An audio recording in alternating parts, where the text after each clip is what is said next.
April 9ರಂದು Davanagere ದಕ್ಷಿಣ ಹಾಗೂ ಬಾಗಲಕೋಟೆ ಉಪಚುನಾವಣೆ ಕಣ ಒಂದ್ ಕಡೆ ರಂಗೇರ್ತಾ ಇದೆ. ಮತದಾನ ಪ್ರಕ್ರಿಯೆ ನಡೆಯುತ್ತೆ ಏಪ್ರಿಲ್ 9ರಂದು. ಈ ಉಪಚುನಾವಣೆ ಹಿನ್ನೆಲೆಯಲ್ಲಿ ನೀತಿ ಸಂಹಿತೆ ಜಾರಿಯಲ್ಲಿದೆ.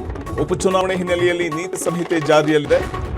ಸೊ ಹಾಗಾಗಿ ದ್ವಿತೀಯ ಪಿಯು ಫಲಿತಾಂಶ ಪ್ರಕಟಣೆಯನ್ನ ಮುಂದೂಡಿಕೆ ಮಾಡಲಾಗಿದೆ.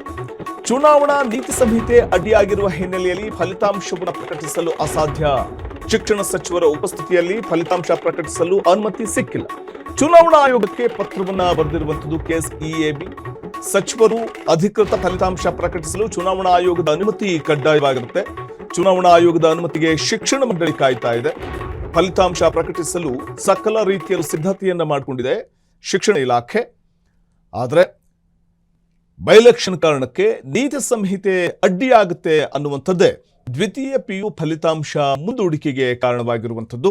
ಸೊ ಹಾಗಾಗಿ ಚುನಾವಣಾ ನೀತಿ ಸಂಹಿತೆ ಅಡ್ಡಿ ಹಿನ್ನೆಲೆಯಲ್ಲಿ ಫಲಿತಾಂಶ ಪ್ರಕಟಿಸಲು ಅಸಾಧ್ಯ ಅನ್ನುವಂತಹ ಒಂದು ಮಾತು ಕೇಳಿ ಬರ್ತಾ ಇದೆ.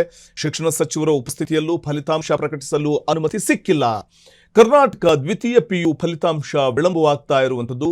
ಈ ಕಾರಣಕ್ಕೋಸ್ಕರವೇ ಚುನಾವಣಾ ಆಯೋಗಕ್ಕೆ ಪತ್ರವನ್ನ ಬರೆಯಲಾಗಿದೆ.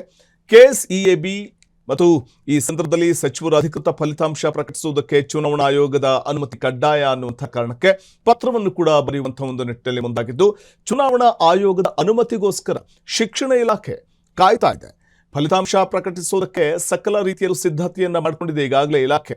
ಆದರೆ ಫಲಿತಾಂಶ ಪ್ರಕಟಿಸಬೇಕು ಅಂತಂದ್ರೆ ಆಯೋಗದ ಅನುಮತಿ ಕೂಡ ಇಂಪಾರ್ಟೆಂಟ್ ಆಗುತ್ತೆ. ಯಾಕಂದ್ರೆ ಚುನಾವಣಾ ನೀತಿ ಸಂಹಿತೆ ಉಲ್ಲಂಘನೆ ಆಗಬಾರ್ದಲ್ಲ.